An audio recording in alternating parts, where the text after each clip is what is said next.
മേഖലകളും വളർന്നു വരുന്ന ശാസ്ത്രം, ആധുനിക ശാസ്ത്രം ഗോളാന്തരങ്ങൾ കടക്കുമ്പോൾ ഒന്ന് അല്ലാഹു റബ്ബുൽ ഇസ്സത്ത് പറഞ്ഞു വെച്ചത് ഇങ്ങനെ തന്നെ, വസഖറ ലക്കുമുശംസ വൽ ഖമർ, സൂര്യചന്ദ്രാദികളെ അല്ലാഹു കീഴ്പ്പെടുത്തി, ആകാശങ്ങളിലുള്ളതിനെയും ഭൂമിയിലുള്ളതിനെയും അല്ലാഹു കീഴ്പ്പെടുത്തി.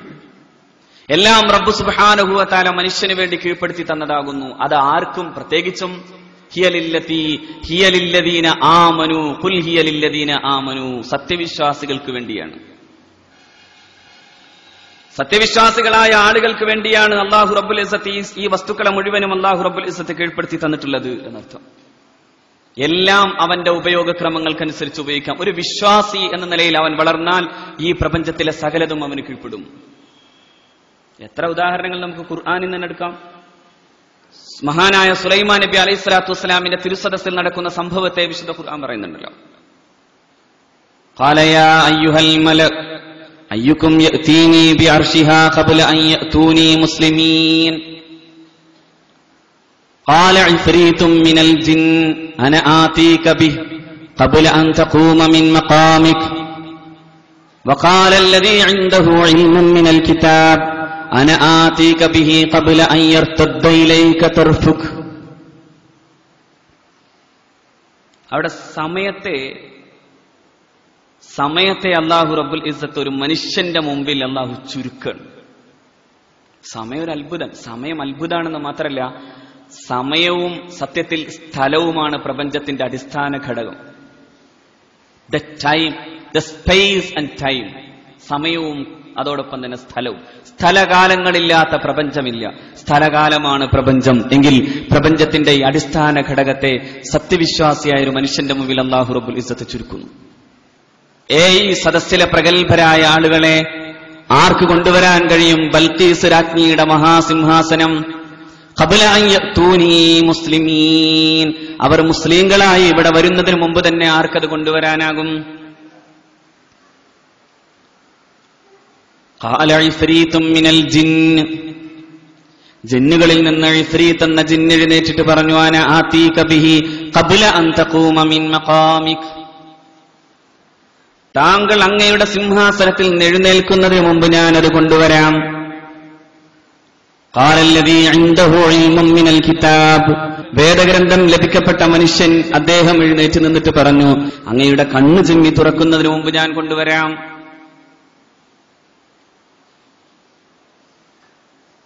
എപ്പോ എവിടെ നിന്ന് ആലോചിക്കണം. ബൽഖീസ് രാജ്ഞിയുടെ സിംഹാസനമുള്ളത് അങ്ങ് യമനിലാണ്. മഹാനായ സുലൈമാൻ നബി അലൈഹി സ്വലാത്തു വസ്സലാമിന്റെ സദസ്സ് ഇപ്പോൾ നിലനിൽക്കുന്നത് ഇങ്ങ് ഫലസ്തീനിലുമാണ്. 100 കണക്കിന് കിലോമീറ്ററുകൾക്ക് അകലെ നിന്നാണ് ഈ സിംഹാസനത്തെ കൊണ്ടുവരേണ്ടതിനെ കുറിച്ച് മഹാനായ സുലൈമാൻ നബി അലൈഹി സ്വലാത്തു വസ്സലാം തന്റെ സദസ്സിനോട് ചോദിക്കുന്നത്. ഈ കണ്ണ് ചിമ്മി തുറക്കുന്നതിന് മുമ്പ് കൊണ്ടുവരാമെന്ന് പറയുമ്പോൾ നമ്മളൊക്കെ ആലോചിച്ച് നോക്കേണ്ടത്, രണ്ട് അകലങ്ങളിൽ നിൽക്കുന്ന ഒന്ന് പലസ്തീൻ, മറ്റൊന്ന് യമൻ. 100 കണക്കിന് കിലോമീറ്ററുകളുടെ അകലെയാണ് മഹാനായ സുലൈമാൻ നബി അലൈഹി സ്വലാത്തു വസ്സലാം ഈ സദസ്സിൽ നിന്ന് ഈ ചോദ്യം ചോദിക്കുന്നത്. ആ സിംഹാസനം എങ്ങനെ കണ്ണ് ചിമ്മി തുറക്കുന്നതിന് മുമ്പ് കൊണ്ടുവരാനാകും? ആ സിംഹാസനം ഇന്നത്തെ അവസ്ഥയിൽ പോലും ആധുനികമായ സാങ്കേതിക വിദ്യ ഉപയോഗിച്ചാൽ പോലും സിംഹാസനം കൊണ്ടുവരാൻ സമയമെടുക്കും.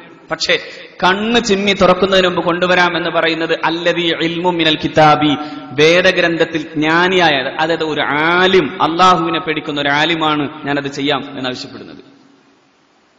അങ്ങനെ ചെയ്യാനാകും എന്ന കാര്യം ഞാനിവിടെ വിശദീകരിക്കണില്ല, അതൊരു മറ്റൊരു കാര്യമാണ്. ചില ആളുകൾ പറയാറുള്ളത് പോലെ അങ്ങനെ പടച്ചോനോട് മാത്രമല്ല ഇവിടെ മഹാനായ സുലൈമാൻ നബി അലൈഹി സ്വലാത്തു വസ്സലാം ചോദിച്ചത്. ഞാൻ ആ വിഷയത്തിലേക്ക് വല്ലാതെ കടന്നു പോണില്ല, എന്റെ വിഷയം മാറിപ്പോയാലോ.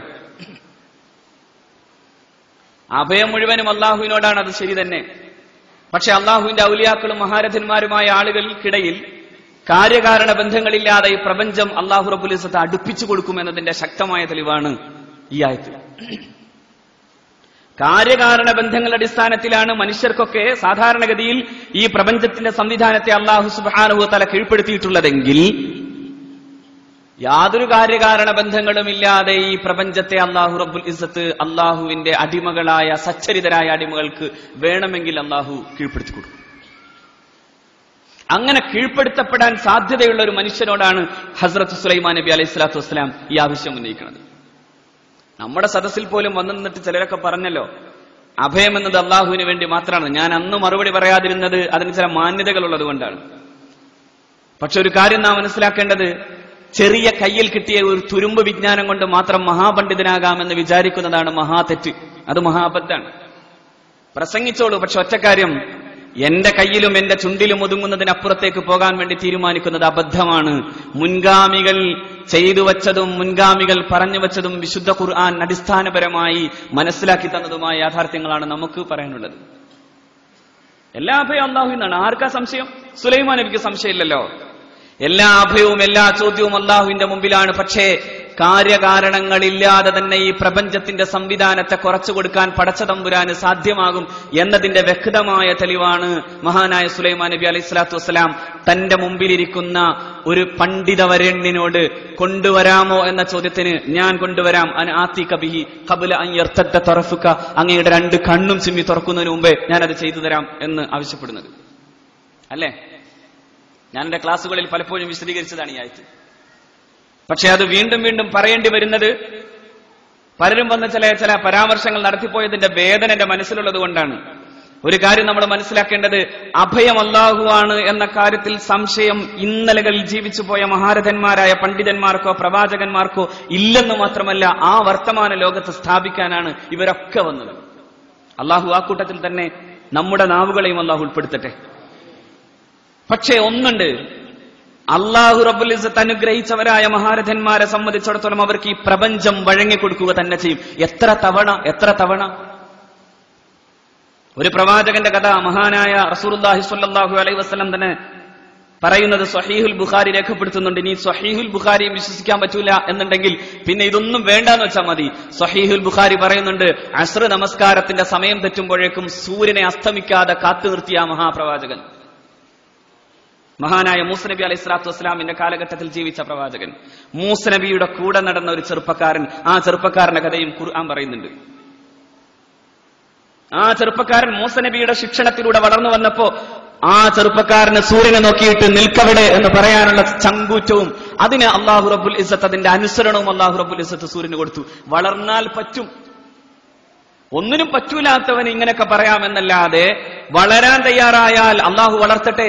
ആത്മാവിനെ വികസിപ്പിച്ചാൽ റബ്ബ് സുബ്ഹാനഹു വ തആലയുടെ ഈ പ്രപഞ്ചം അവന്റെ മുമ്പിൽ കീഴടങ്ങുക തന്നെ ചെയ്യും.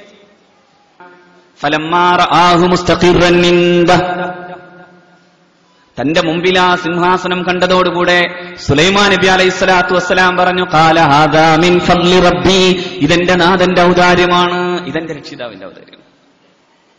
2 കാര്യം അവിടെ നിങ്ങൾ ചിന്തിക്കേണ്ടത്. ഒന്ന്, ഹാദാ എന്ന് പറഞ്ഞത് ഇത് എന്നത് ഈ കസേരയിലേക്കായിരിക്കില്ല നോക്കിയിട്ടുണ്ടാവുക. ഹാദാ, ഇവൻ, ഈ മഹാനുഭാവൻ, ഈ വലിയ പണ്ഡിതൻ, സമയത്തെ ജയിക്കാൻ അല്ലാഹു റബ്ബുൽ ഇസ്സത്ത് തെരഞ്ഞെടുത്ത ഈ വലിയ പണ്ഡിതൻ എന്റെ സദസ്സിന്റെ അലങ്കാരമാണെന്നാണ് പറയപ്പെട്ടിട്ടുള്ളത് എന്ന് മഹാരഥന്മാരായ മുഫസ്സിരീങ്ങൾ രേഖപ്പെടുത്തുന്നുണ്ട്. ഹാദാ, ഇവൻ. എന്തുകൊണ്ട്? ഇവൻ സമയത്തെ ലംഘിച്ചു, സമയത്തിന്റെ പരിധിയെ ലംഘിച്ചു. കണ്ണ് ചിമ്മി തുറക്കുന്നതിന് മുമ്പേ ആ സംഭവം അവിടെ നടന്നു. അല്ലെങ്കിൽ ഈ സംഭവം തന്നെ നടക്കുമ്പോൾ മഹാനായ സുലൈമാൻ നബി അലൈഹി സ്വലാത്തു വസ്സലാം ഒരു സത്യം ഇവിടെ വിളിച്ചു പറയുകയാണ്.